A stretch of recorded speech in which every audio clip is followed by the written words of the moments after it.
بسم الله الرحمن الرحيم. ألف لام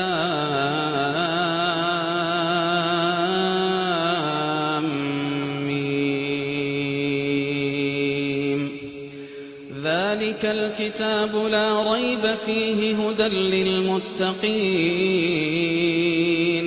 الذين يؤمنون بالغيب ويقيمون الصلاة ومما رزقناهم ينفقون والذين يؤمنون بما أنزل إليك وما أنزل من قبلك وبالآخرة هم يوقنون أولئك على هدى من ربهم وأولئك هم المفلحون. إن الذين كفروا سواء عليهم أأنذرتهم أم لم تنذرهم لا يؤمنون. ختم الله على قلوبهم وعلى سمعهم وعلى أبصارهم غشاوة ولهم عذاب عظيم. ومن الناس من يقول آمنا بالله وباليوم الآخر وما هم بمؤمنين يخادعون الله والذين آمنوا وما يخدعون إلا أنفسهم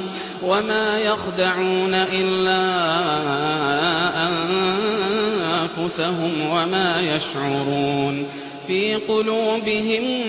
مرض فزادهم الله مرضا ولهم عذاب أليم بما كانوا يكذبون. وإذا قيل لهم لا تفسدوا في الأرض قالوا إنما نحن مصلحون ألا إنهم هم المفسدون ولكن لا يشعرون. وإذا قيل لهم آمنوا كما آمن الناس قالوا أنؤمن كما آمن السفهاء ألا إنهم هم السفهاء ولكن لا يعلمون. وإذا لقوا الذين آمنوا قالوا آمنا وإذا خلوا إلى شياطينهم قالوا إنا معكم إنما نحن مستهزئون. الله يستهزئ بهم ويمدهم في طغيانهم يعمهون. أولئك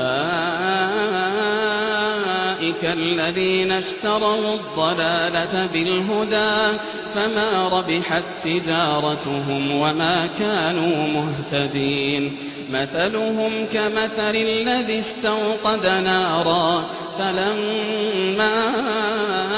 أضاءت ما حوله ذهب الله بنورهم وتركهم في ظلمات لا يبصرون. صم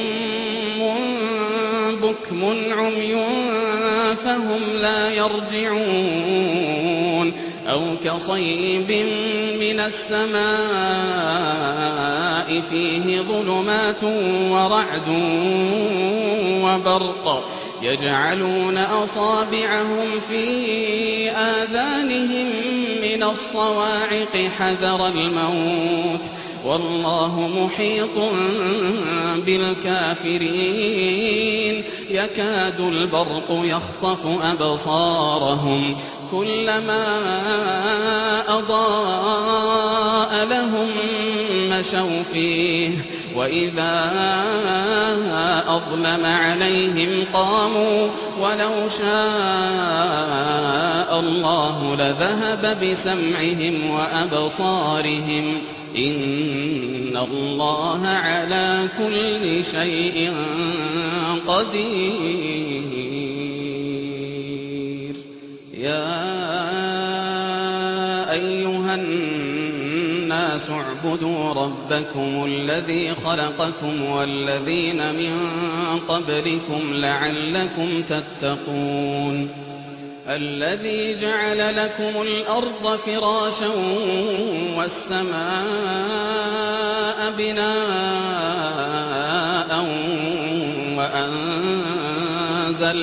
وأنزل من السماء ماء فأخرج به من الثمرات رزقا لكم فلا تجعلوا لله أندادا وأنتم تعلمون. وإن كنتم في ريب مما نزلنا على عبدنا فأتوا بسورة من مثله وادعوا شهداءكم من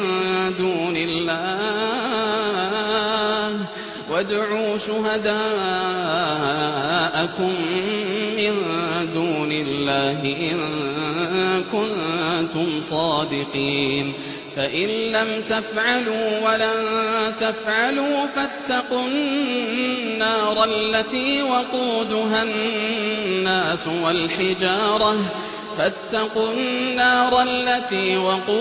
الناس والحجارة أعدت للكافرين. وبشر الذين آمنوا وعملوا الصالحات أن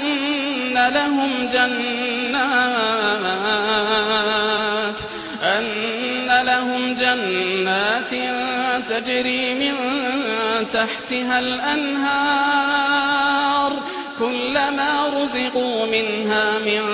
ثمرة رزقا قالوا هذا الذي رزقنا من قبل وأتوا به متشابها ولهم فيها أزواج مطهرة وهم فيها خالدون. إن الله لا يستحيي أن يضرب مثلا ما بعوضة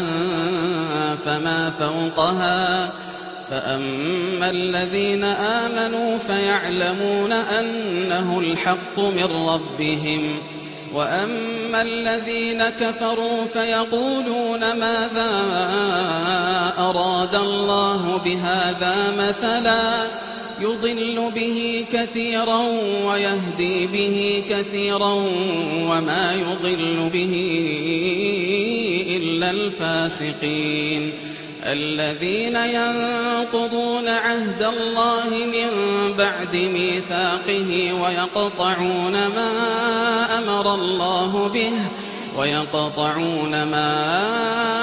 أمر الله به أن يوصل ويفسدون في الأرض أولئك هم الخاسرون. كيف تكفرون بالله وكنتم أمواتا فأحياكم ثم يميتكم ثم يحييكم ثم إليه ترجعون. هو الذي خلق لكم ما في الأرض جميعا ثم استوى إلى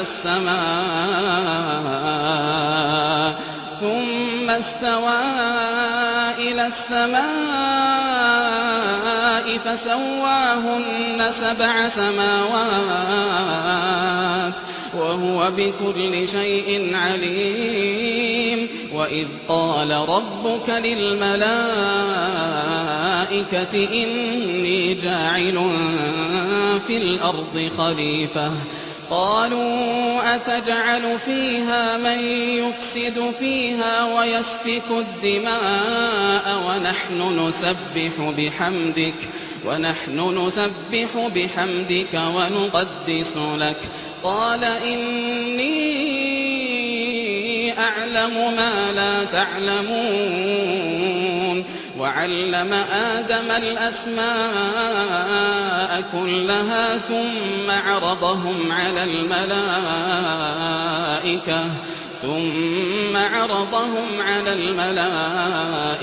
فقال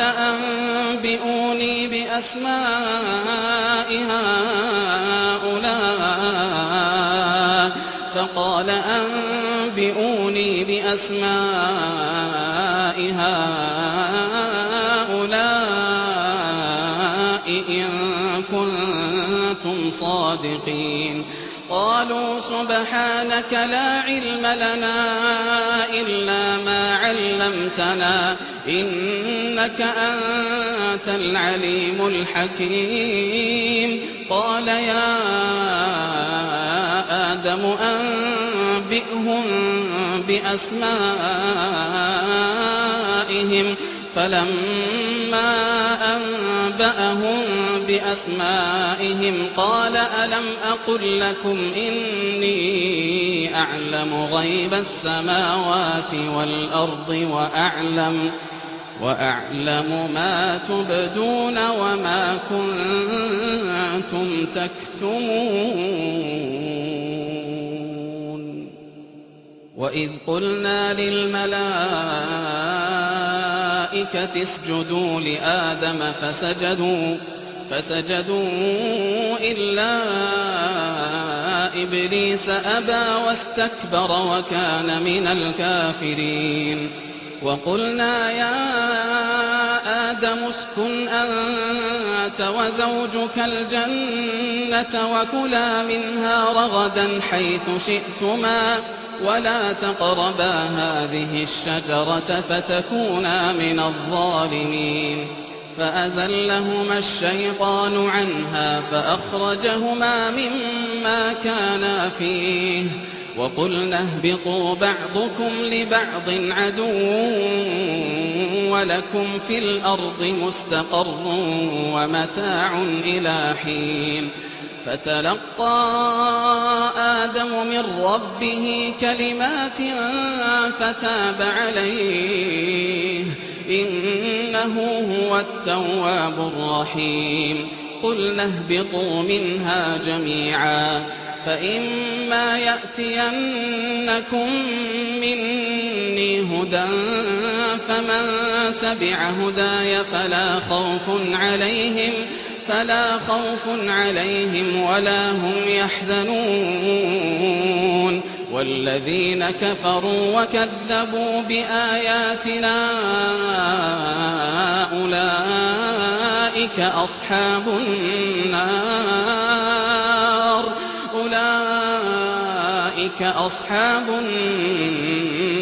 هم فيها خالدون يا بني إسرائيل اذكروا نعمتي التي أنعمت عليكم وأوفوا بعهدي أوف بعهدكم وإياي فارهبون وآمنوا بما أنزلت مصدقا لما معكم ولا تكونوا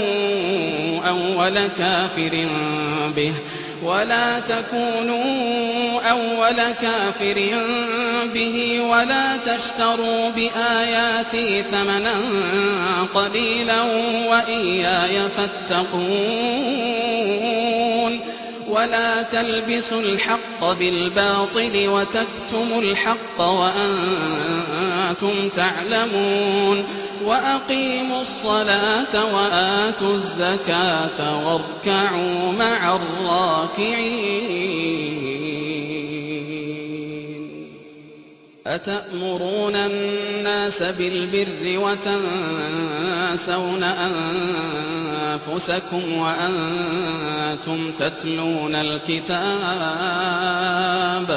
أفلا تعقلون واستعينوا بالصبر والصلاة وإنها لكبيرة إلا على الخاشعين الذين يظنون أنهم ملاقو ربهم وأنهم إليه راجعون. يا بني إسرائيل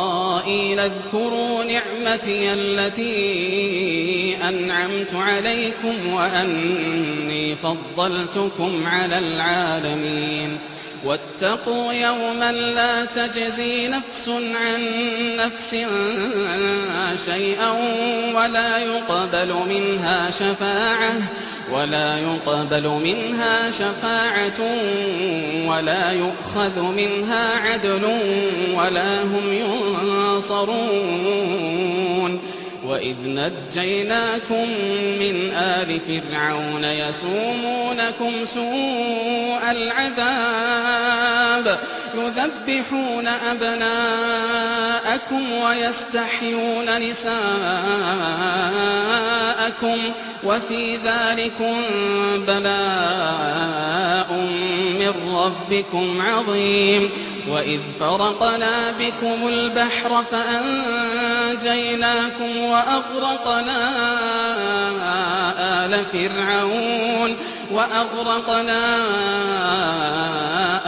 فرعون وأنتم تنظرون. وإذ واعدنا موسى 40 ليلة ثم اتخذتم العجل من بعده وأنتم ظالمون. ثم عفونا عنكم من بعد ذلك لعلكم تشكرون. وإذ آتينا موسى الكتاب والفرقان لعلكم تهتدون. وإذ قال موسى لقومه يا قوم إنكم ظلمتم أنفسكم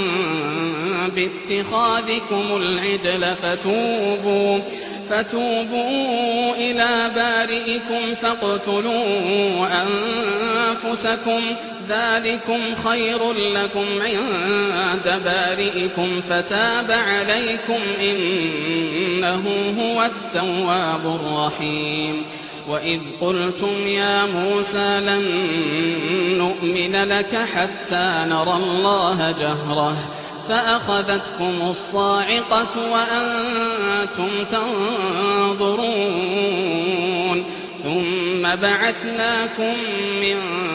بعد موتكم لعلكم تشكرون. وظللنا عليكم الغمام وأنزلنا عليكم المن والسلوى كلوا من طيبات ما رزقناكم وما ظلمونا ولكن كانوا أنفسهم يظلمون. وإذ قلنا ادخلوا هذه القرية فكلوا منها حيث شئتم رغدا وادخلوا الباب سجدا وقولوا حطة نغفر لكم خطاياكم وسنزيد المحسنين. فبدل الذين ظلموا قولا غير الذي قيل لهم فأنزلنا على الذين ظلموا رجزا من السماء بما كانوا يفسقون. وإذ استسقى موسى لقومه فقلنا اضرب بعصاك الحجر فانفجرت منه 12 عينا قد علم كل أناس مشربهم كلوا واشربوا من رزق الله ولا تعثوا في الأرض مفسدين. وإذ قلتم يا موسى لن نصبر على طعام واحد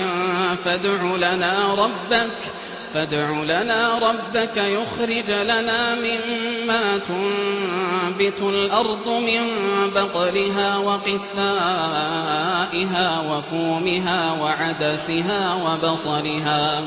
قال أتستبدلون الذي هو أدنى بالذي هو خير اهبطوا مصرا فإن لكم ما سألتم وضربت عليهم الذلة والمسكنة وباءوا بغضب من الله ذلك بأنهم كانوا يكفرون بآيات الله ويقتلون النبيين بغير الحق ذلك بما عصوا وكانوا يعتدون إن الذين آمنوا والذين هادوا والنصارى والصابئين من آمن بالله واليوم الآخر وعمل صالحا فلهم أجرهم عند ربهم ولا خوف عليهم ولا هم يحزنون وإذ أخذنا ميثاقكم ورفعنا فوقكم الطور خذوا ما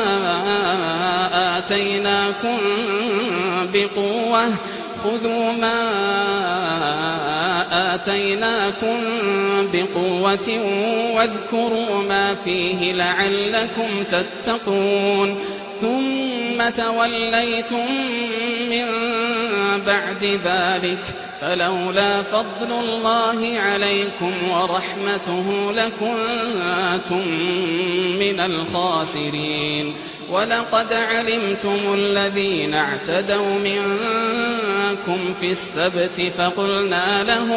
فقلنا لهم كونوا قردة خاسئين فجعلناها نكالا لما بين يديها وما خلفها وموعظة للمتقين وإذ قال موسى لقومه إن الله يأمركم أن تذبحوا بقرة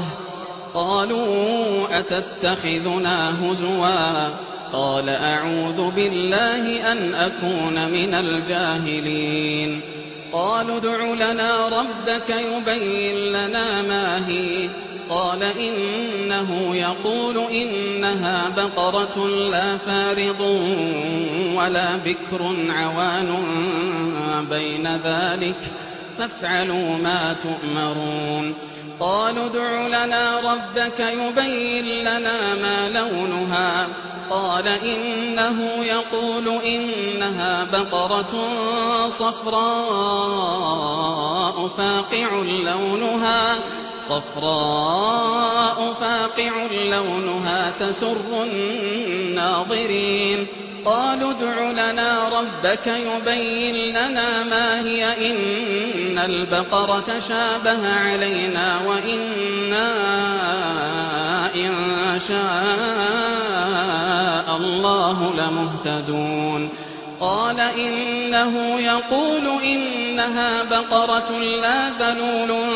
تثير الأرض ولا تسقي الحرث مسلمة لا شية فيها قالوا الآن جئت بالحق فذبحوها وما كادوا يفعلون وإذ قتلتم نفسا فادارأتم فيها والله مخرج ما كنتم تكتمون فقلنا اضربوه ببعضها كذلك يحيي الله الموتى ويريكم آياته لعلكم تعقلون ثم قست قلوبكم من بعد ذلك فهي كالحجارة أو أشد قسوة وإن من الحجارة لما يتفجر منه الأنهار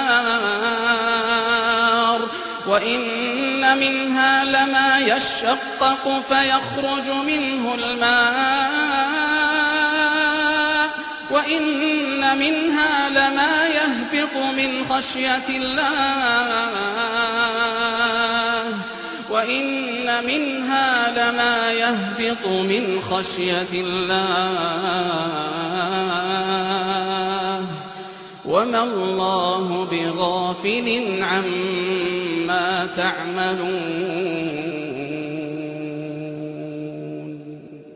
أفتطمعون أن يؤمنوا لكم وقد كان فريق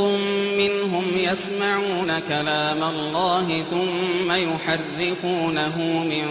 بعد ما عقلوه وهم يعلمون. وإذا لقوا الذين آمنوا قالوا آمنا وإذا خلا بعضهم إلى بعض قالوا أتحدثونهم بما فتح الله عليكم ليحاجوكم به عند ربكم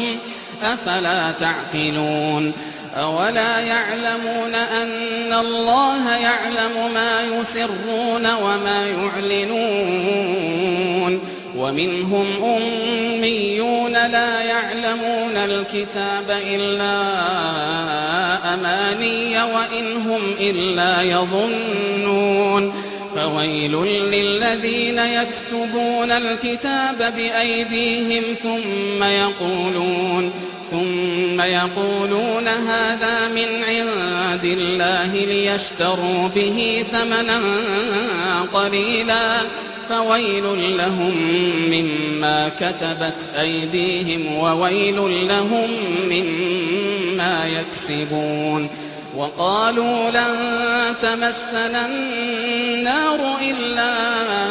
أياما معدودة قل أتخذتم عند الله عهدا فلن يخلف الله عهده أم تقولون على الله ما لا تعلمون. بلى من كسب سيئة وأحاطت به خطيئته فأولئك أصحاب النار هم فيها خالدون. والذين آمنوا وعملوا الصالحات أولئك أصحاب الجنة هم فيها خالدون. وإذ أخذنا ميثاق بني إسرائيل لا تعبدون إلا الله وبالوالدين إحسانا وذي القربى واليتامى والمساكين وقولوا للناس حسنا وأقيموا الصلاة وآتوا الزكاة ثم توليتم إلا قليلا منكم وأنتم معرضون. وإذ أخذنا ميثاقكم لا تسفكون دماءكم ولا تخرجون أنفسكم من دياركم ثم أقررتم وأنتم تشهدون. ثم أنتم هؤلاء تقتلون أنفسكم وتخرجون فريقا منكم من ديارهم تظاهرون عليهم بالإثم والعدوان وإن يأتوكم أسارى تفادوهم وهو محرم عليكم إخراجهم أفتؤمنون ببعض الكتاب وتكفرون ببعض فما جزاء من يفعل ذلك منكم إلا خزي في الحياة الدنيا ويوم القيامة يردون إلى أشد العذاب وما الله بغافل عما تعملون. أولئك الذين اشتروا الحياة الدنيا بالآخرة فلا يخفف عنهم العذاب ولا هم ينصرون. ولقد آتينا موسى الكتاب وقفينا من بعده بالرسل وآتينا عيسى ابن مريم البينات وأيدناه بروح القدس أفكلما جاءكم رسول بما لا تهوى أنفسكم استكبرتم ففريقا كذبتم وفريقا تقتلون وقالوا قلوبنا غلف بل لعنهم الله بكفرهم فقليلا ما يؤمنون ولما جاءهم كتاب من عند الله مصدق لما معهم وكانوا من قبل يستفتحون على الذين كفروا فلما جاءهم ما عرفوا كفروا به فلعنة الله على الكافرين بئس ما اشتروا به أنفسهم أن يكفروا بما أنزل الله بغيا أن ينزل الله من فضله على من يشاء من عباده فباءوا بغضب على غضب وللكافرين عذاب مهين وإذا قيل لهم آمنوا بما أنزل الله قالوا نؤمن بما أنزل علينا ويكفرون بما وراءه وهو الحق مصدقا لما معهم قل فلم تقتلون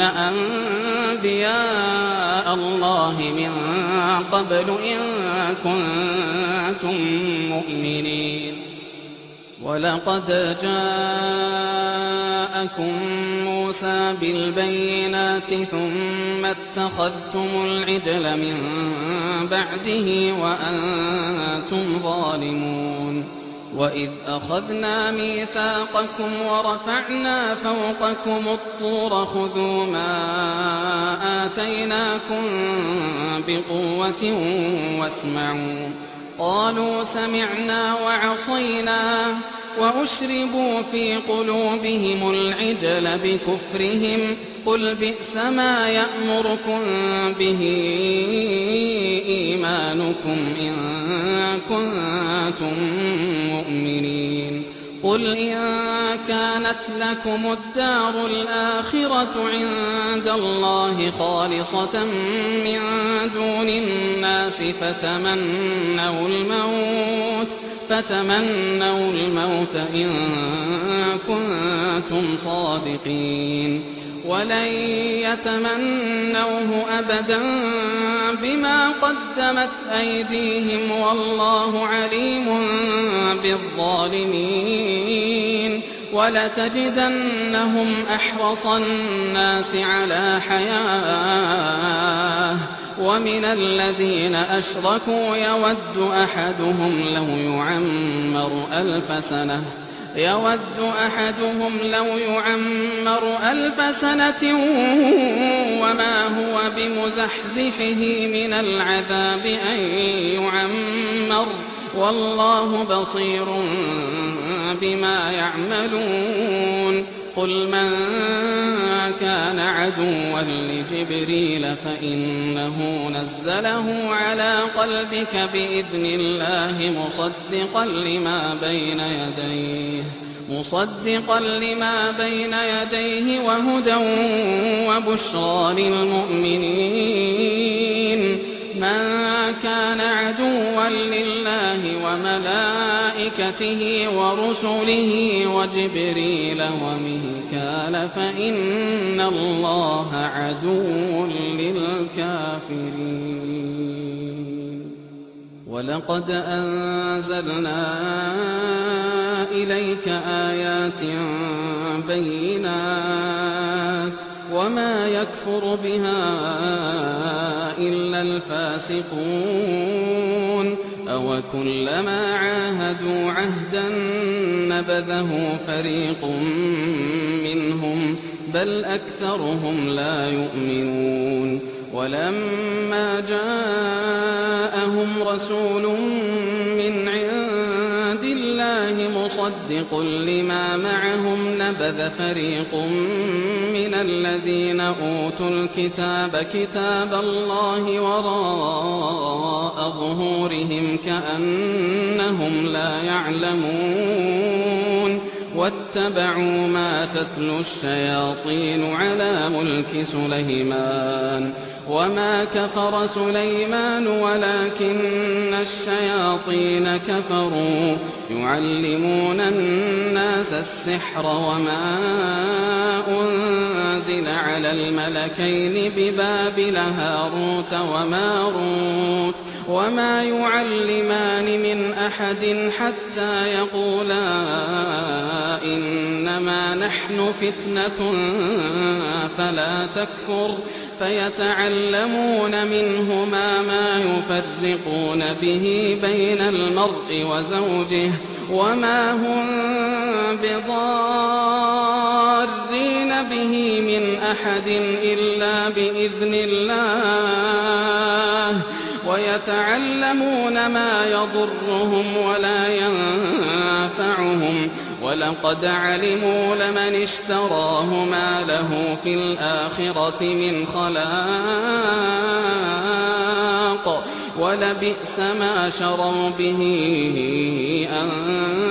أنفسهم لو كانوا يعلمون ولو أنهم آمنوا واتقوا لمثوبة من عند الله خير لو كانوا يعلمون يا أيها الذين آمنوا لا تقولوا راعنا وقولوا انظرنا واسمعوا وللكافرين عذاب أليم ما يود الذين كفروا من أهل الكتاب ولا المشركين أن ينزل عليكم من خير من ربكم والله يختص برحمته من يشاء والله ذو الفضل العظيم ما ننسخ من آية أو ننسها نأت بخير منها أو مثلها ألم تعلم أن الله على كل شيء قدير ألم تعلم أن الله له ملك السماوات والأرض وما لكم من دون الله من ولي ولا نصير أم تريدون أن تسألوا رسولكم كما سئل موسى من قبل ومن يتبدل الكفر بالإيمان فقد ضل سواء السبيل ود كثير من أهل الكتاب لو يردونكم من بعد إيمانكم كفارا حسدا من عند أنفسهم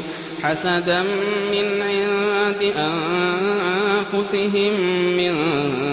بعد ما تبين لهم الحق فاعفوا واصفحوا حتى يأتي الله بأمره إن الله على كل شيء قدير وأقيموا الصلاة وآتوا الزكاة وما تقدموا لأنفسكم من خير تجدوه عند الله إن الله بما تعملون بصير وقالوا لن يدخل الجنة إلا من كان هودا أو نصارى تلك أمانيهم قل هاتوا برهانكم إن كنتم صادقين بلى من أسلم وجهه لله وهو محسن فله أجره عند ربه ولا خوف عليهم ولا هم يحزنون. وقالت اليهود ليست النصارى على شيء وقالت النصارى ليست اليهود على شيء وهم يتلون الكتاب كذلك قال الذين لا يعلمون مثل قولهم فالله يحكم بينهم يوم القيامة فيما كانوا فيه يختلفون. ومن أظلم ممن منع مساجد الله أن يذكر فيها اسمه وسعى في خرابها أولئك ما كان لهم أن يدخلوها إلا خائفين لهم في الدنيا خزي ولهم في الآخرة عذاب عظيم. ولله المشرق والمغرب فأينما تولوا فثم وجه الله إن الله واسع عليم. وقالوا اتخذ الله ولدا سبحانه بل له ما في السماوات والأرض كل له قانتون بديع السماوات والأرض وإذا قضى أمرا فإنما يقول له كن فيكون. وقال الذين لا يعلمون لولا يكلمنا الله أو تأتينا آية كذلك قال الذين من قبلهم مثل قولهم تشابهت قلوبهم قد بينا الآيات لقوم يوقنون إنا أرسلناك بالحق بشيرا ونذيرا ولا تسأل عن أصحاب الجحيم. ولن ترضى عنك اليهود ولا النصارى حتى تتبع ملتهم قل إن هدى الله هو الهدى ولئن اتبعت أهواءهم بعد الذي جاءك من العلم ما لك من الله من ولي ولا نصير. الذين آتيناهم الكتاب يتلونه حق تلاوته أولئك يؤمنون به ومن يكفر به فأولئك هم الخاسرون. يا بني إسرائيل اذكروا نعمتي التي أنعمت عليكم وأني فضلتكم على العالمين واتقوا يوما لا تجزي نفس عن نفس شيئا ولا يقبل منها عدل ولا تنفعها شفاعة ولا هم ينصرون. وإذ ابتلى إبراهيم ربه بكلمات فأتمهن قال إني جاعلك للناس إماما قال ومن ذريتي قال لا ينال عهد الظالمين. وإذ جعلنا البيت مثابة للناس وأمنا واتخذوا من مقام إبراهيم مصلى وعهدنا إلى إبراهيم وإسماعيل أن طهرا بيتي للطائفين والعاكفين والركع السجود. وإذ قال إبراهيم رب اجعل هذا بلدا آمنا وارزق أهله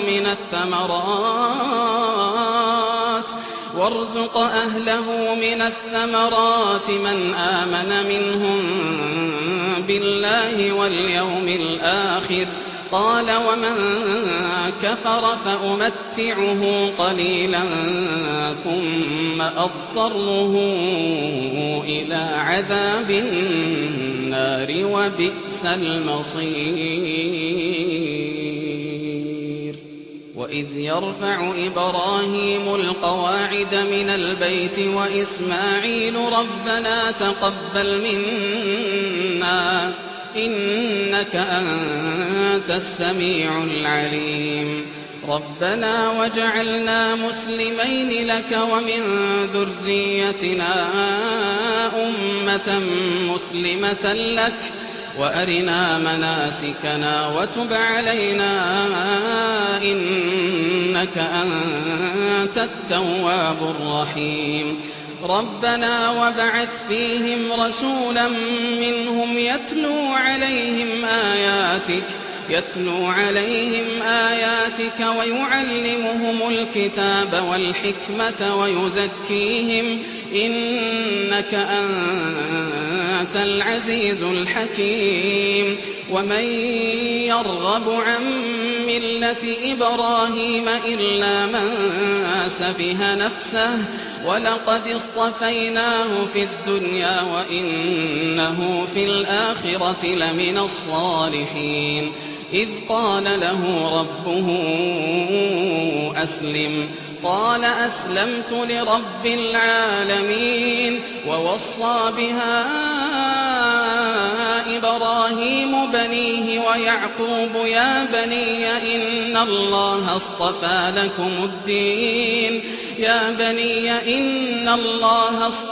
لكم الدين فلا تموتن إلا وأنتم مسلمون. أم كنتم شهداء إذ حضر يعقوب الموت إذ قال لبنيه ما تعبدون من بعدي قالوا نعبد إلهك وإله آبائك إبراهيم وإسماعيل وإسحاق إلها واحدا ونحن له مسلمون. تلك أمة قد خلت لها ما كسبت ولكم ما كسبتم ولا تسألون عما كانوا يعملون. وقالوا كونوا هودا أو نصارى تهتدوا قل بل ملة إبراهيم حنيفا وما كان من المشركين. قولوا آمنا بالله وما أنزل إلينا وما أنزل إلى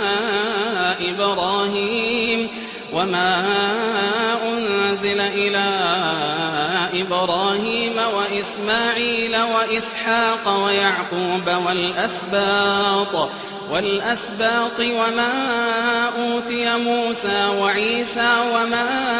أوتي النبيون من ربهم لا نفرق بين أحد منهم ونحن له مسلمون. فإن آمنوا بمثل ما آمنتم به فقد اهتدوا وإن تولوا فإنما هم في شقاق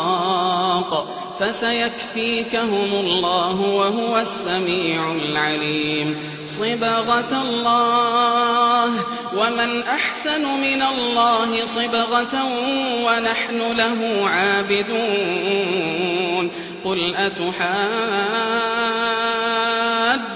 لنا في الله وهو ربنا وربكم ولنا أعمالنا ولكم أعمالكم ونحن له مخلصون أم تقولون إن إبراهيم وإسماعيل وإسحاق ويعقوب والأسباط كانوا هودا أو نصارى قل أأنتم أعلم أم الله ومن أظلم ممن كتم شهادة عنده من الله وما الله بغافل عما تعملون تلك أمة قد خلت لها ما كسبت ولكم ما كسبتم ولا تسألون عما كانوا يعملون. سيقول السفهاء من الناس ما ولاهم عن قبلتهم التي كانوا عليها قل لله المشرق والمغرب يهدي من يشاء إلى صراط مستقيم وكذلك جعلناكم أمة وسطا لتكونوا شهداء على الناس ويكون الرسول عليكم شهيدا وما جعلنا القبلة التي كنت عليها إلا لنعلم من يتبع الرسول ممن ينقلب على عقبيه وإن كانت لكبيرة إلا على الذين هدى الله وما كان الله ليضيع إيمانكم إن الله بالناس لرؤوف رحيم قد نرى تقلب وجهك في السماء فلنولينك قبلة ترضاها فول وجهك شطر المسجد الحرام وحيث ما كنتم فولوا وجوهكم شطره وإن الذين أوتوا الكتاب ليعلمون أنه الحق من ربهم وما الله بغافل عما يعملون ولئن أتيت الذين أوتوا الكتاب بكل آية ما تبعوا قبلتك وما أنت بتابع قبلتهم وما بعضهم بتابع قبلة بعض ولئن اتبعت أهواءهم من بعد ما جاءك من العلم إنك إذا لمن الظالمين الذين آتيناهم الكتاب يعرفونه كما يعرفون أبناءهم وإن فريقا منهم ليكتمون الحق وهم يعلمون الحق من ربك فلا تكونن من الممترين ولكل وجهة هو موليها فاستبقوا الخيرات أينما تكونوا يأتي بكم الله جميعا إن الله على كل شيء قدير ومن حيث خرجت فول وجهك شطر المسجد الحرام وإنه للحق من ربك وما الله بغافل عما تعملون ومن حيث خرجت فول وجهك شطر المسجد الحرام وحيث ما كنتم فولوا وجوهكم شطره لئلا يكون للناس عليكم حجة إلا الذين ظلموا منهم فلا تخشوهم واخشوني ولأتم نعمتي عليكم ولعلكم تهتدون كما أرسلنا فيكم رسولا منكم يتلو عليكم آياتنا ويزكيكم ويعلمكم الكتاب والحكمة ويعلمكم ما لم تكونوا تعلمون فاذكروني أذكركم واشكروا لي ولا تكفرون. يا أيها الذين آمنوا استعينوا بالصبر والصلاة إن الله مع الصابرين. ولا تقولوا لمن يقتل في سبيل الله أموات بل أحياء ولكن لا تشعرون. ولنبلونكم بشيء من الخوف والجوع ونقص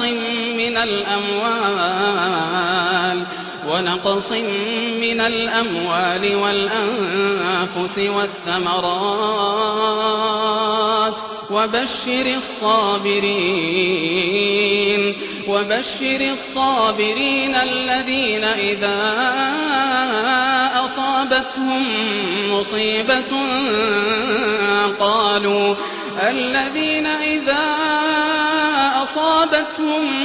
مصيبة قالوا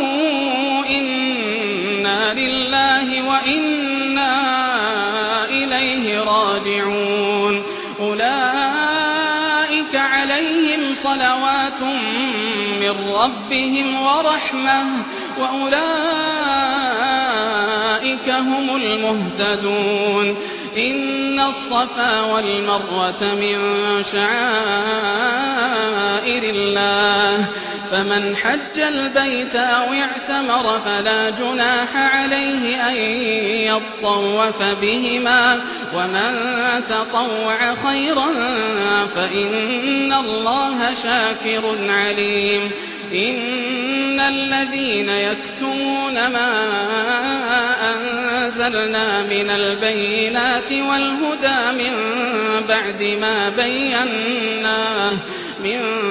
بعد ما بيناه للناس في الكتاب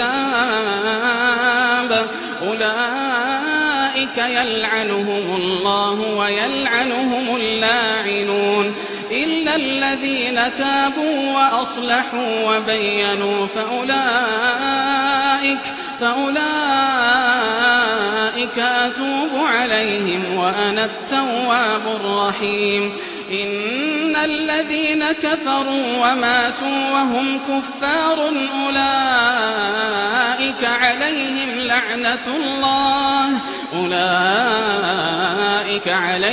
لعنة الله والملائكة والناس أجمعين خالدين فيها لا يخفف عنهم العذاب ولا هم ينظرون. وإلهكم إله واحد لا إله إلا هو الرحمن الرحيم. إن في خلق السماوات والأرض واختلاف الليل والنهار والفلك التي تجري في البحر بما ينفع الناس وما أنزل الله من السماء من ماء فأحيا به الأرض بعد موتها وبث فيها من كل دابة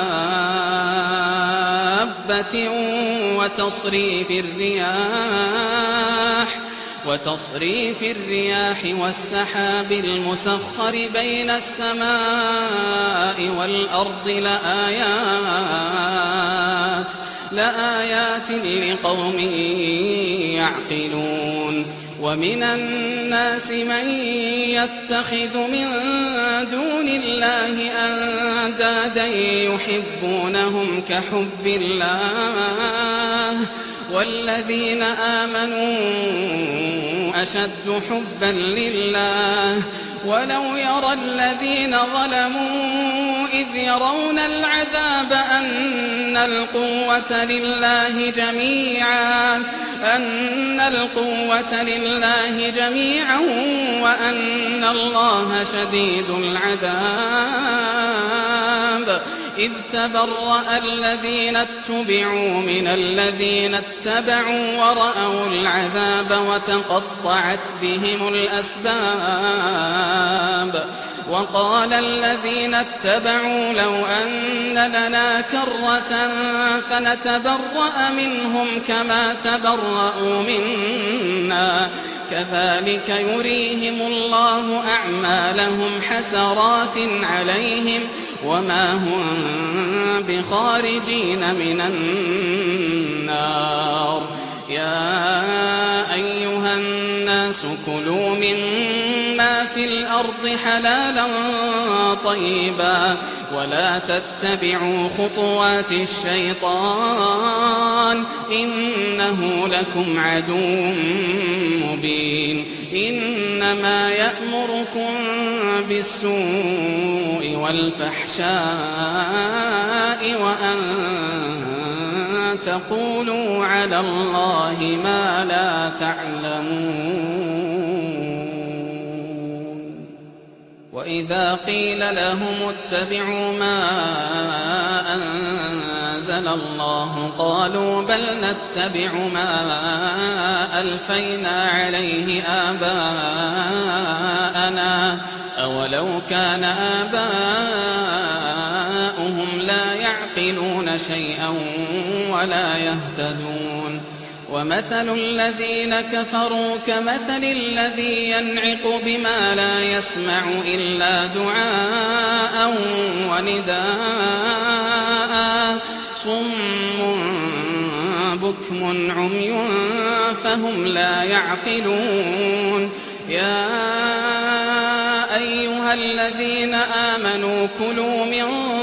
طيبات ما رزقناكم واشكروا لله إن كنتم إياه تعبدون إنما حرم عليكم الميتة والدم ولحم الخنزير وما أهل به لغير الله فمن اضطر غير باغ ولا عاد فلا إثم عليه إن الله غفور رحيم إن الذين يكتمون ما أنزل الله من الكتاب ويشترون به ثمنا قليلا أولئك ما يأكلون في بطونهم إلا النار ولا يكلمهم الله يوم القيامة ولا يزكيهم ولهم عذاب أليم أولئك الذين اشتروا الضلالة بالهدى والعذاب بالمغفرة فما أصبرهم على النار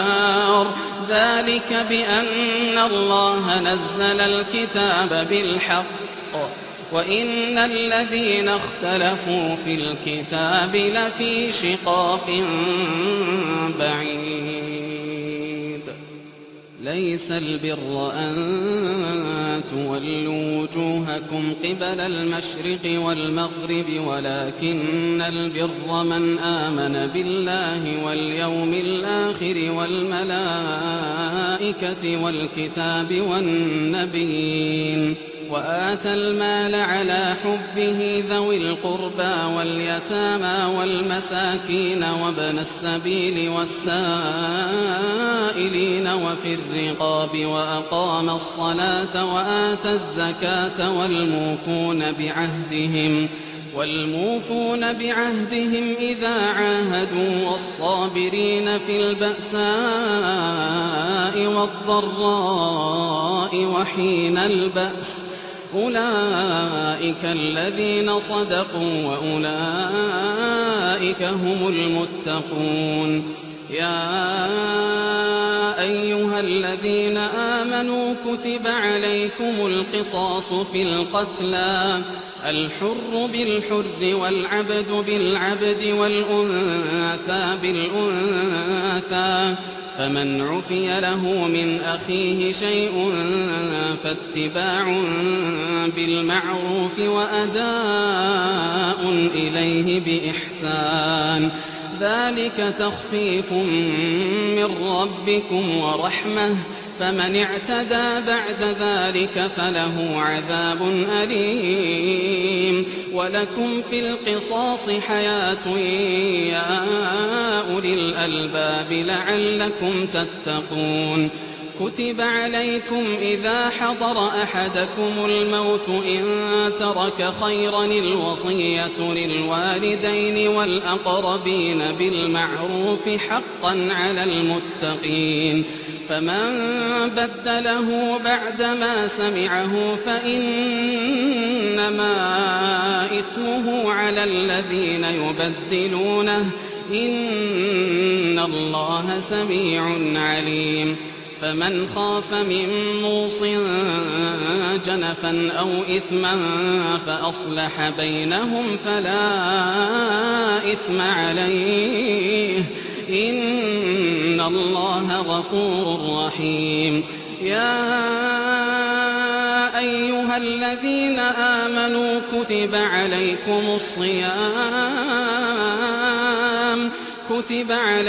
الصيام كما كتب على الذين من قبلكم لعلكم تتقون أياما معدودات فمن كان منكم مريضا أو على سفر فعدة من أيام أخر وعلى الذين يطيقونه فدية طعام مسكين فمن تطوع خيرا فهو خير له وأن تصوموا خير لكم إن كنتم تعلمون. شهر رمضان الذي أنزل فيه القرآن هدى للناس وبينات من الهدى والفرقان فمن شهد منكم الشهر فليصمه ومن كان مريضا أو على سفر فعدة من أيام أخر يريد الله بكم اليسر ولا يريد بكم العسر ولتكملوا العدة ولتكبروا الله على ما هداكم ولعلكم تشكرون. وإذا سألك عبادي عني فإني قريب أجيب دعوة الداع إذا دعان فليستجيبوا لي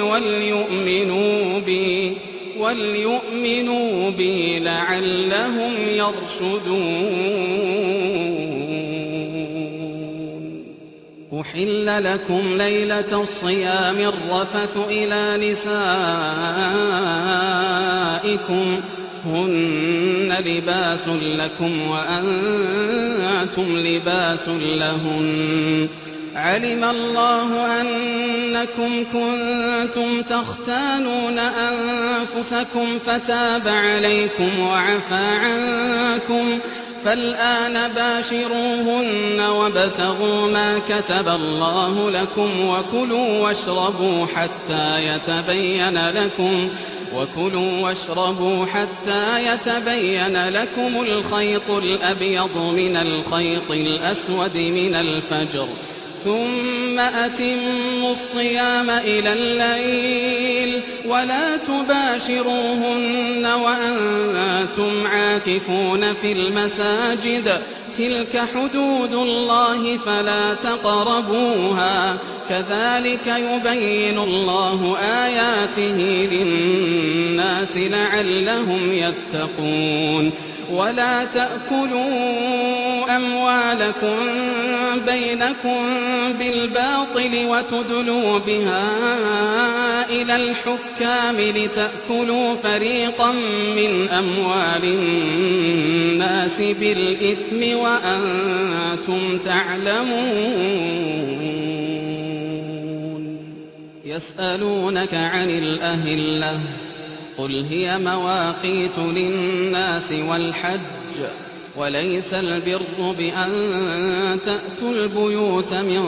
ظهورها ولكن البر من اتقى وأتوا البيوت من أبوابها واتقوا الله لعلكم تفلحون وقاتلوا في سبيل الله الذين يقاتلونكم ولا تعتدوا إن الله لا يحب المعتدين واقتلوهم حيث ثقفتموهم وأخرجوهم من حيث أخرجوكم والفتنة أشد من القتل ولا تقاتلوهم عند المسجد الحرام حتى يقاتلوكم فيه فإن قاتلوكم فاقتلوهم كذلك جزاء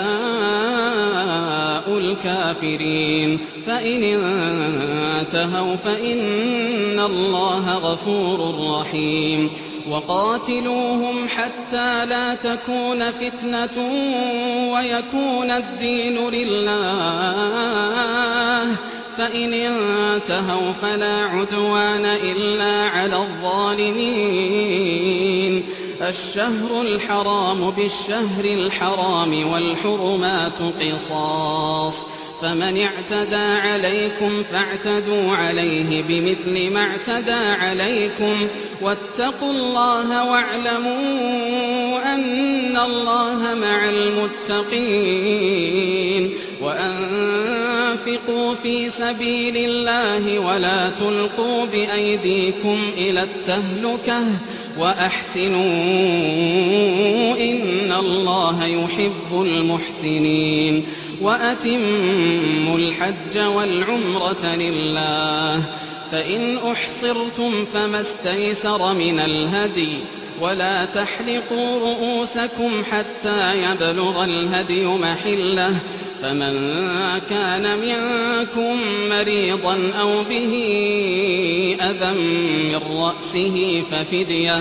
ففدية من صيام أو صدقة أو نسك فإذا أمنتم فمن تمتع بالعمرة إلى الحج فما استيسر من الهدي فمن لم يجد فصيام 3 أيام في الحج و7 إذا رجعتم تلك 10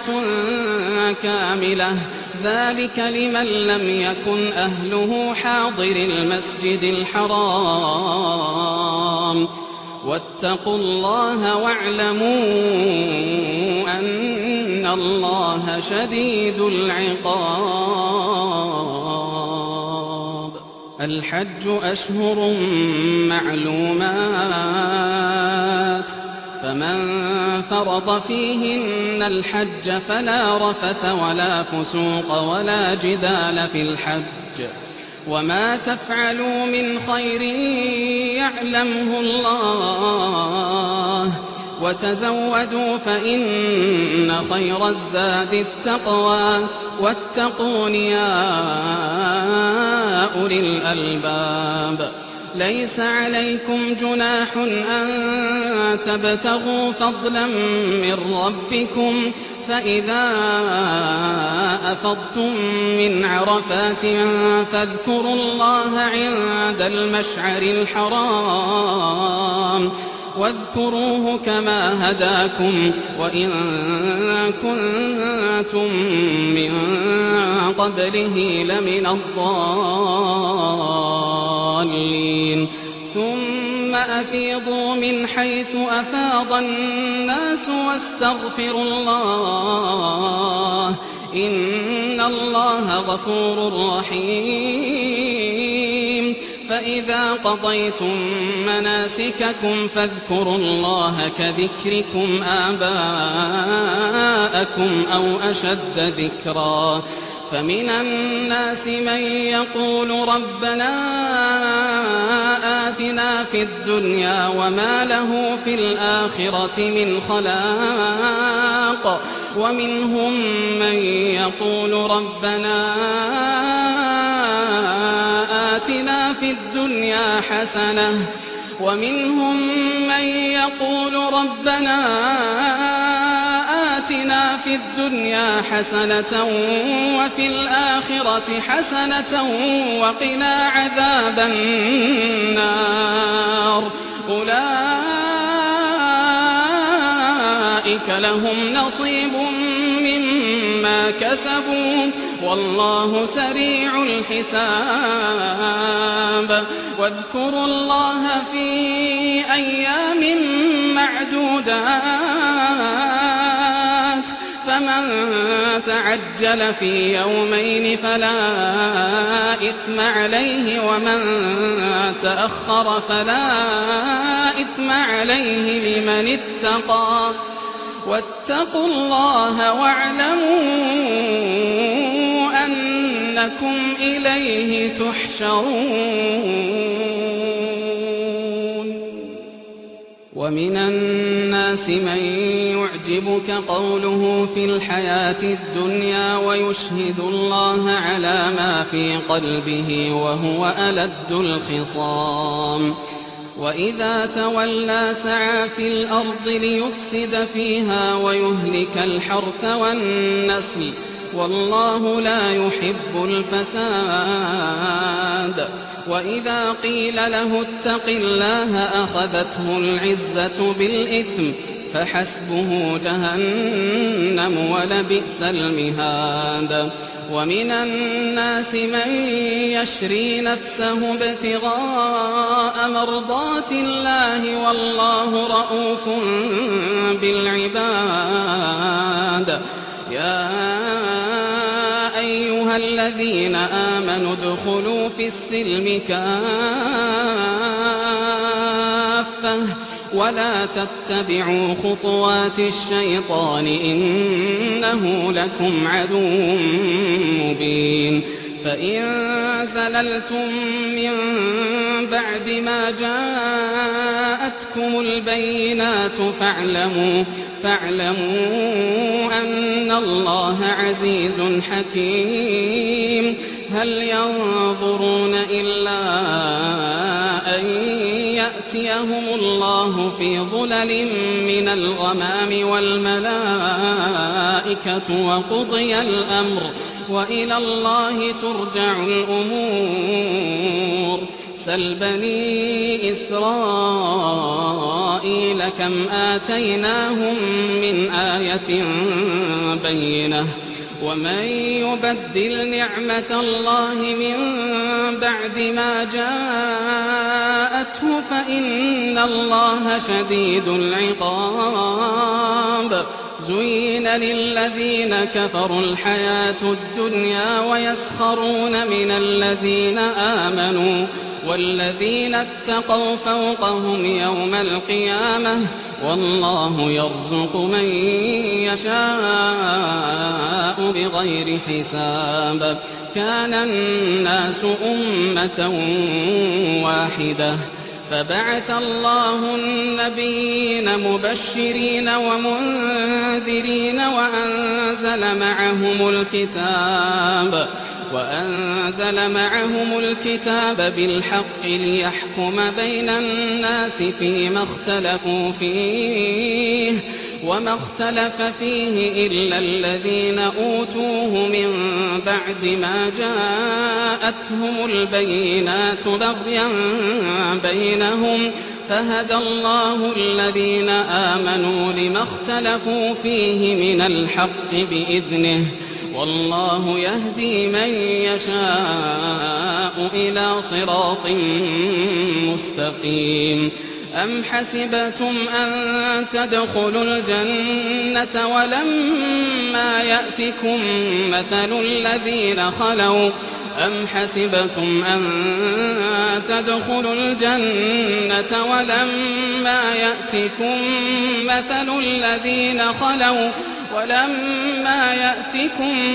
مثل الذين خلوا من قبلكم مستهم البأساء والضراء وزلزلوا حتى يقول الرسول والذين آمنوا معه متى نصر الله ألا إن نصر الله قريب. يسألونك ماذا ينفقون قل ما أنفقتم من خير فللوالدين والأقربين واليتامى والمساكين وابن السبيل وما تفعلوا من خير فإن الله به عليم. كتب عليكم القتال وهو كره لكم وعسى أن تكرهوا شيئا وهو خير لكم وعسى أن تحبوا شيئا وهو شر لكم والله يعلم وأنتم لا تعلمون. يسألونك عن الشهر الحرام قتال فيه قل قتال فيه كبير وصد عن سبيل الله وكفر به والمسجد الحرام وإخراج أهله منه أكبر عند الله والفتنة أكبر من القتل ولا يزالون يقاتلونكم حتى يردوكم عن دينكم إن استطاعوا ومن يرتدد منكم عن دينه فيمت وهو كافر فأولئك حبطت أعمالهم في الدنيا والآخرة وأولئك أصحاب النار هم فيها خالدون. إن الذين آمنوا والذين هاجروا وجاهدوا في سبيل الله أولئك يرجون رحمة الله والله غفور رحيم. يسألونك عن الخمر والميسر قل فيهما إثم كبير ومنافع للناس وإثمهما أكبر من نفعهما ويسألونك ماذا ينفقون قل العفو كذلك يبين الله لكم الآيات لعلكم تتفكرون في الدنيا والآخرة. ويسألونك عن اليتامى قل إصلاح لهم خير وإن تخالطوهم فإخوانكم والله يعلم المفسد من المصلح ولو شاء الله لأعنتكم إن الله عزيز حكيم. ولا تنكحوا المشركات حتى يؤمنوا ولأمة مؤمنة خير من مشركة ولو أعجبتكم ولا تنكحوا المشركين حتى يؤمنوا ولعبد مؤمن خير من مشرك ولو أعجبكم أولئك يدعون إلى النار والله يدعو إلى الجنة والمغفرة بإذنه ويبين آياته للناس لعلهم يتذكرون ويسألونك عن المحيض قل هو أذى فاعتزلوا النساء في المحيض ولا تقربوهن حتى يطهرن فإذا تطهرن فأتوهن من حيث أمركم الله إن الله يحب التوابين ويحب المتطهرين نساؤكم حرث لكم فأتوا حرثكم أنى شئتم وقدموا لأنفسكم واتقوا الله واعلموا أنكم ملاقوه وبشر المؤمنين ولا تجعلوا الله عرضة لأيمانكم أن تبروا وتتقوا وتصلحوا بين الناس والله سميع عليم لا يؤاخذكم الله باللغو في أيمانكم ولكن يؤاخذكم بما كسبت قلوبكم والله غفور حليم للذين يؤلون من نسائهم تربص 4 أشهر فإن فاءوا فإن الله غفور رحيم وإن عزموا الطلاق فإن الله سميع عليم والمطلقات يتربصن بأنفسهن 3 قروء ولا يحل لهن أن يكتمن ما خلق الله في أرحامهن إن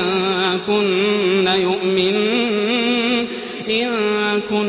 يؤمن بالله واليوم الآخر وبعولتهن أحق بردهن في ذلك إن أرادوا إصلاحا ولهن مثل الذي عليهن بالمعروف وللرجال عليهن درجة والله عزيز حكيم الطلاق 2 فإمساك بمعروف أو تسريح بإحسان ولا يحل لكم أن تأخذوا مما آتيتموهن شيئا إلا أن يخافا ألا يقيما حدود الله فإن خفتم ألا يقيما حدود الله فلا جناح عليهما فيما افتدت به تلك حدود الله فلا تعتدوها ومن يتعد حدود الله فأولئك هم الظالمون فإن طلقها فلا تحل له من بعد حتى تنكح زوجا غيره فإن طلقها فلا جناح عليهما أن يتراجعا إن ظنا أن يقيما حدود الله وتلك حدود الله يبينها لقوم يعلمون وإذا طلقتم النساء فبلغن أجلهن فأمسكوهن بمعروف أو سرحوهن بمعروف ولا تمسكوهن ضرارا لتعتدوا ومن يفعل ذلك فقد ظلم نفسه ولا تتخذوا آيات الله هزوا واذكروا نعمة الله عليكم وما أنزل عليكم من الكتاب والحكمة يعظكم به واتقوا الله واعلموا أن الله بكل شيء عليم وإذا طلقتم النساء فبلغن أجلهن فلا تعضلوهن أن ينكحن أزواجهن إذا تراضوا بينهم بالمعروف ذلك يوعظ به من كان منكم يؤمن بالله واليوم الآخر ذلكم أزكى لكم وأطهر والله يعلم وأنتم لا تعلمون والوالدات يرضعن أولادهن حولين كاملين لمن أراد أن يتم الرضاعة وعلى المولود له رزقهن وكسوتهن بالمعروف لا تكلف نفس إلا وسعها لا تضار والدة بولدها ولا مولود له بولده وعلى الوارث مثل ذلك فإن أرادا فصالا عن تراض منهما وتشاور فلا جناح عليهما وإن أردتم أن تسترضعوا أولادكم فلا جناح عليكم إذا سلمتم ما آتيتم بالمعروف واتقوا الله واعلموا أن الله بما تعملون بصير والذين يتوفون منكم ويذرون أزواجا يتربصن بأنفسهن 4 أشهر وعشرا فإذا بلغن أجلهن فلا جناح عليكم فيما فعلن في أنفسهن بالمعروف والله بما تعملون خبير ولا جناح عليكم فيما عرضتم به من خطبة النساء أو أكننتم في أنفسكم علم الله أنكم ستذكرونهن ولكن لا تواعدوهن سرا إلا أن تقولوا قولا معروفا ولا تعزموا عقدة النكاح حتى يبلغ الكتاب أجله واعلموا أن الله يعلم ما في أنفسكم فاحذروه واعلموا أن الله غفور حليم لا جناح عليكم إن طلقتم النساء ما لم تمسوهن أو تفرضوا لهن فريضة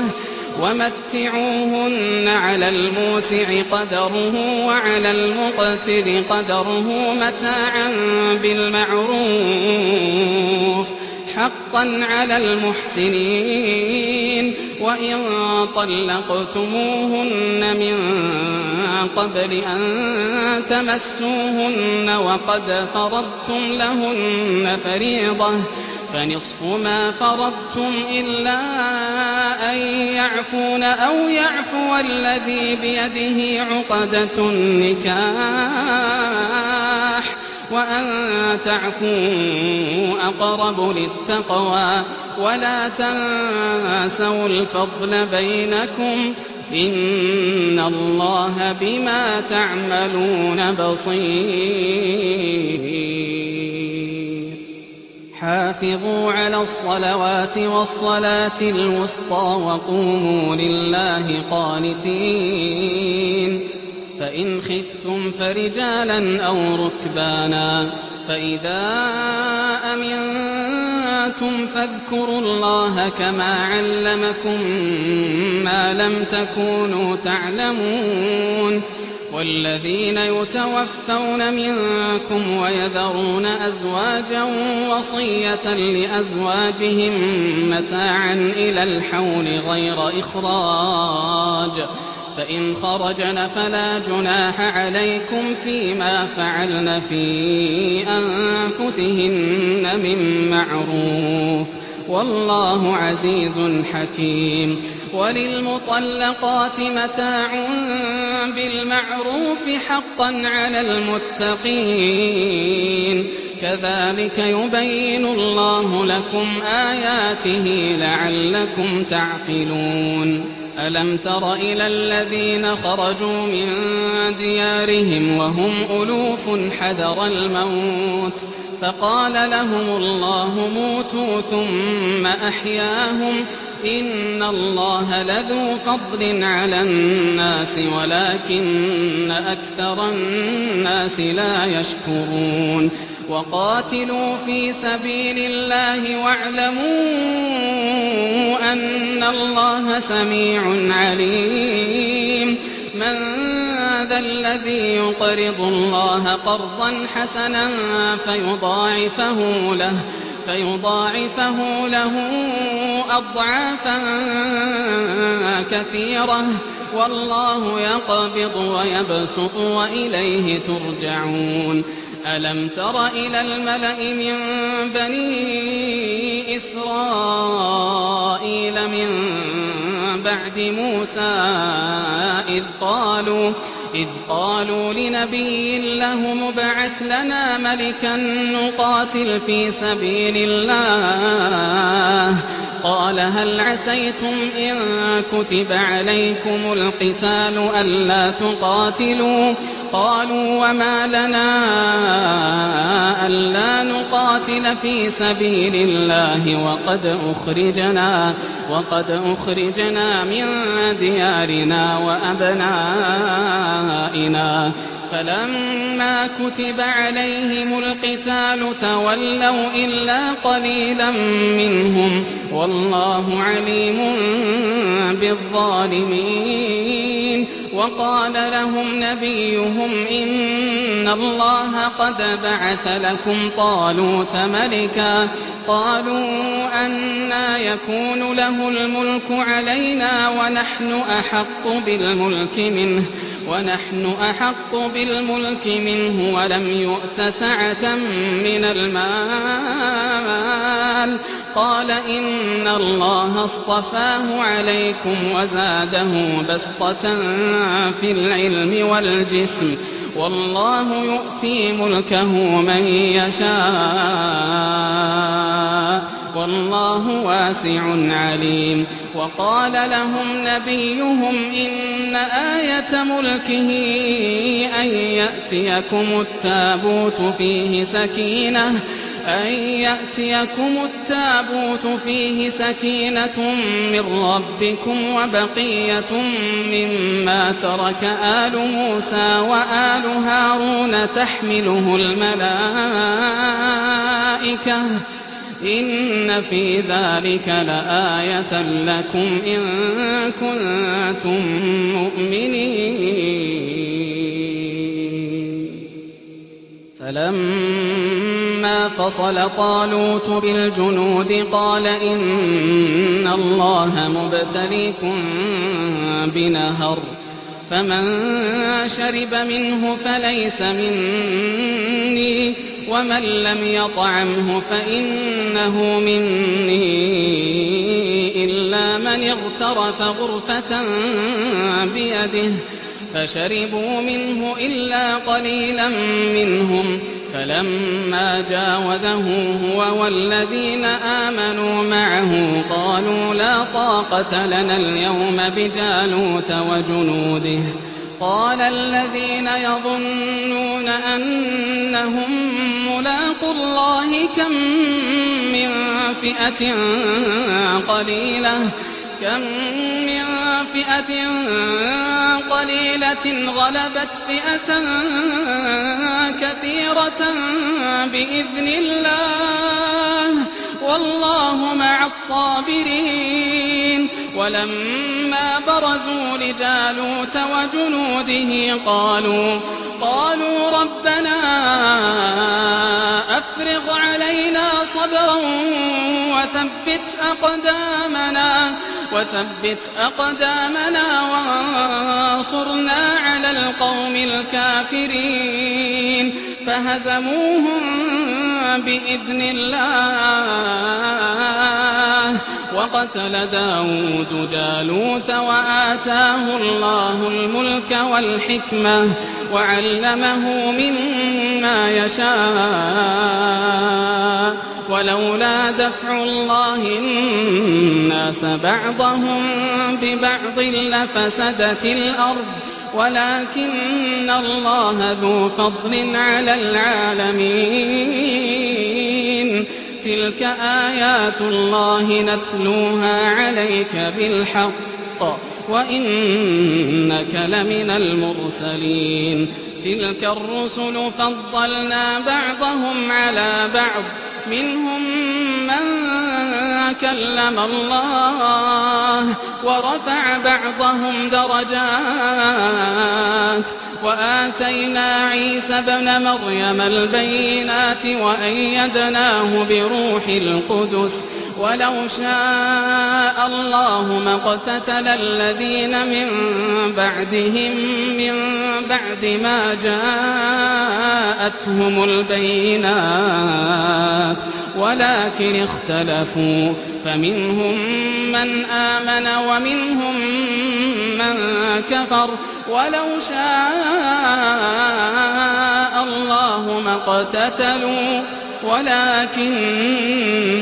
الله يفعل ما يريد يا أيها الذين آمنوا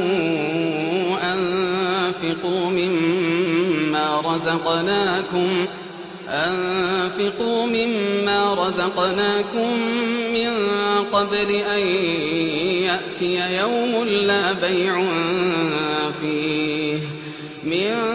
قبل أن يأتي يوم لا بيع فيه ولا خلة ولا شفاعة والكافرون هم الظالمون الله لا إله إلا هو الحي القيوم لا تأخذه سنة ولا نوم له ما في السماوات وما في الأرض من ذا الذي يشفع عنده إلا بإذنه يعلم ما بين أيديهم وما خلفهم ولا يحيطون بشيء من علمه إلا بما شاء وسع كرسيه السماوات والأرض ولا يؤوده حفظهما وهو العلي العظيم لا إكراه في الدين قد تبين الرشد من الغي فمن يكفر بالطاغوت ويؤمن بالله فقد استمسك بالعروة الوثقى لا انفصام لها والله سميع عليم الله ولي الذين آمنوا يخرجهم من الظلمات إلى النور والذين كفروا أولياؤهم الطاغوت يخرجونهم من النور إلى الظلمات أولئك أصحاب النار هم فيها خالدون ألم تر إلى الذي حاج إبراهيم في ربه أن آتاه الله الملك إذ قال إبراهيم ربي الذي يحيي ويميت قال أنا أحيي وأميت قال إبراهيم فإن الله يأتي بالشمس من المشرق فأت بها من المغرب فبهت الذي كفر والله لا يهدي القوم الظالمين أو كالذي مر على قرية وهي خاوية على عروشها قال أنى يحيي هذه الله بعد موتها فأماته الله 100 عام ثم بعثه قال كم لبثت قال لبثت يوما أو بعض يوم قال بل لبثت 100 عام فانظر إلى طعامك وشرابك لم يتسنه وانظر إلى حمارك ولنجعلك آية للناس وانظر إلى العظام كيف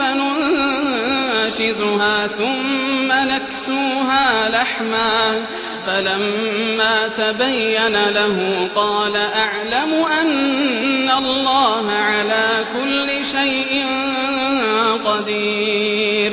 وإذ قال إبراهيم رب أرني كيف تحيي الموتى قال أولم تؤمن قال بلى ولكن ليطمئن قلبي قال فخذ 4 من الطير فصرهن إليك ثم اجعل على كل جبل منهن جزءا ثم ادعهن يأتينك سعيا واعلم أن الله عزيز حكيم مثل الذين ينفقون أموالهم في سبيل الله كمثل حبة أنبتت 7 سنابل في كل سنبلة 100 حبة والله يضاعف لمن يشاء والله واسع عليم الذين ينفقون أموالهم في سبيل الله ثم لا يتبعون ما أنفقوا منا ولا أذى لهم أجرهم عند ربهم ولا خوف عليهم ولا هم يحزنون قول معروف ومغفرة خير من صدقة يتبعها أذى والله غني حليم يا أيها الذين آمنوا لا تبطلوا صدقاتكم بالمن والأذى كالذي ينفق ماله رئاء الناس ولا يؤمن بالله واليوم الآخر فمثله كمثل صفوان عليه تراب فأصابه وابل فتركه صلدا لا يقدرون على شيء مما كسبوا والله لا يهدي القوم الكافرين ومثل الذين ينفقون أموالهم ابتغاء مرضات الله وتثبيتا من أنفسهم كمثل جنة بربوة أصابها وابل فآتت أكلها ضعفين فإن لم يصبها وابل فطل والله بما تعملون بصير أيود أحدكم أن تكون له جنة من نخيل وأعناب تجري من تحتها الأنهار له فيها من كل الثمرات وأصابه الكبر وله ذرية ضعفاء فأصابها إعصار فيه نار فاحترقت كذلك يبين الله لكم الآيات لعلكم تتفكرون يا أيها الذين آمنوا أنفقوا من طيبات ما كسبتم ومما أخرجنا لكم من الأرض ولا تيمموا الخبيث منه تنفقون ولستم بآخذيه إلا أن تغمضوا فيه واعلموا أن الله غني حميد. الشيطان يعدكم الفقر ويأمركم بالفحشاء والله يعدكم مغفرة منه وفضلا والله واسع عليم. يؤتي الحكمة من يشاء ومن يؤت الحكمة فقد أوتي خيرا كثيرا وما يذكر إلا أولو الألباب. وما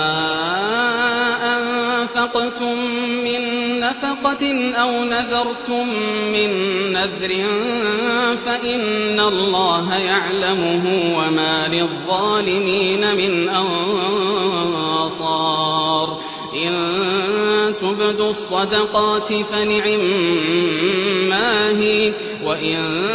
تخفوها وتؤتوها الفقراء فهو خير لكم ويكفر عنكم من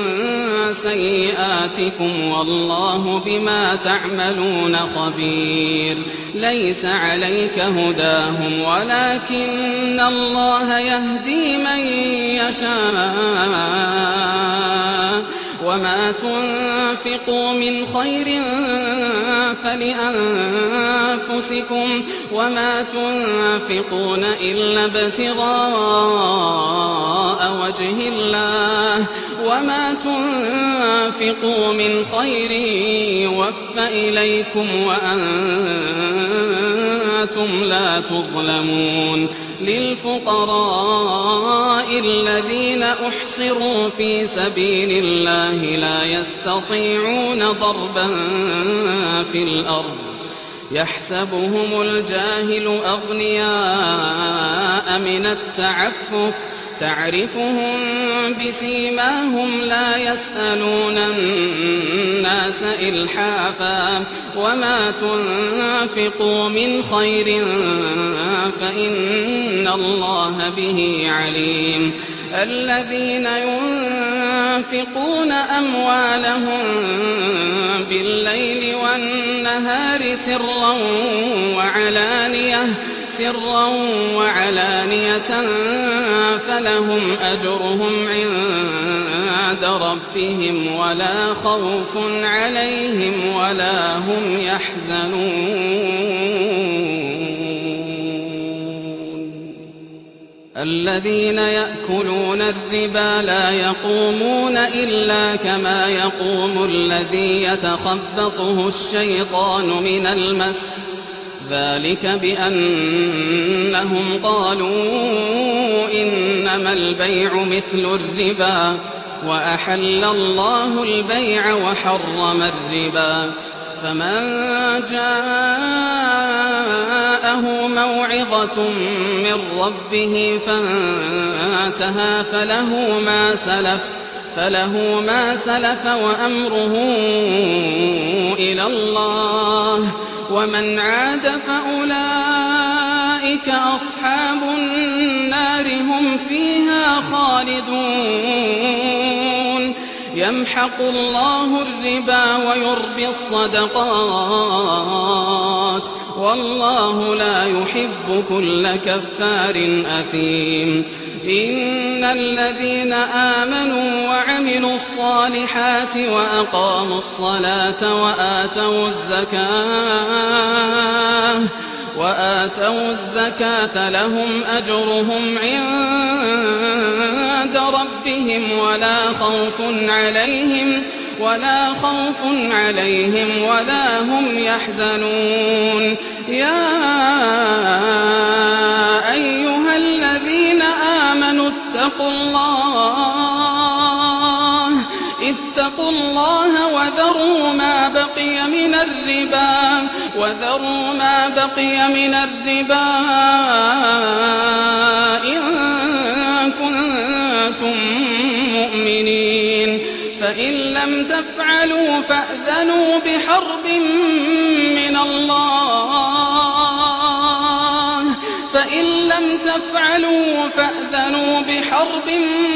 من الله ورسوله وإن تبتم فلكم رؤوس أموالكم لا تظلمون ولا تظلمون وإن كان ذو عسرة فنظرة إلى ميسرة وأن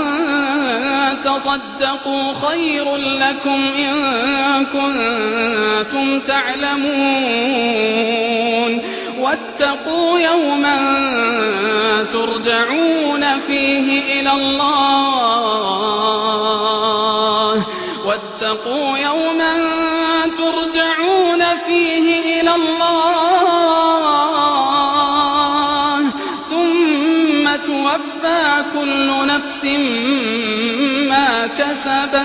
ثم توفى كل نفس ما كسبت وهم لا يظلمون يا أيها الذين آمنوا إذا تداينتم بدين إلى أجل مسمى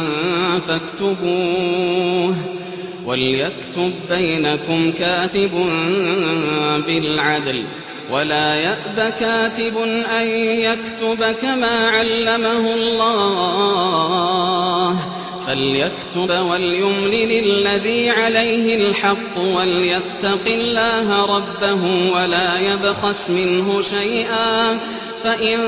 كان الذي عليه الحق سفيها أو ضعيفا أو لا يستطيع أن يمل هو فليملل وليه بالعدل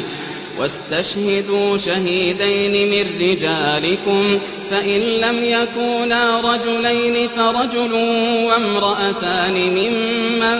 ترضون من الشهداء أن تضل إحداهما فتذكر إحداهما الأخرى ولا يأبى الشهداء إذا ما دعوا ولا تسأموا أن تكتبوه صغيرا أو كبيرا إلى أجله ذلكم أقسط عند الله وأقوم للشهادة وأدنى ألا ترتابوا إلا أن تكون تجارة حاضرة تديرونها بينكم فليس عليكم جناح ألا تكتبوها وأشهدوا إذا تبايعتم ولا يضار كاتب ولا شهيد وإن تفعلوا فإنه فسوق بكم واتقوا الله ويعلمكم الله والله بكل شيء عليم وإن كنتم على سفر ولم تجدوا كاتبا فرهان مقبوضة فإن أمن بعضكم بعضا فليؤدي الذي اؤتمن أمانته وليتق الله ربه ولا تكتموا الشهادة ومن يكتمها فإنه آثم قلبه والله بما تعملون عليم لله ما في السماوات وما في الأرض وإن تبدوا ما في أنفسكم أو تخفوه يحاسبكم به الله فيغفر لمن يشاء ويعذب من يشاء والله على كل شيء قدير. آمن الرسول بما أنزل إليه من ربه والمؤمنون كل آمن بالله وملائكته وكتبه ورسله لا نفرق بين أحد من رسله وقالوا سمعنا وأطعنا غفرانك ربنا وإليك المصير. لا يكلف الله نفسا إلا وسعها لها ما كسبت وعليها ما اكتسبت ربنا لا تؤاخذنا إن نسينا أو أخطأنا ربنا ولا تحمل علينا إصرا كما حملته على الذين من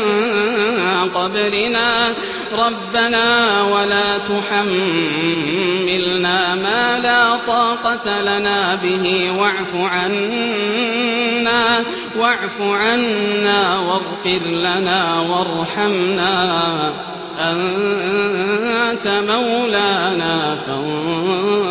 فانصرنا على القوم الكافرين.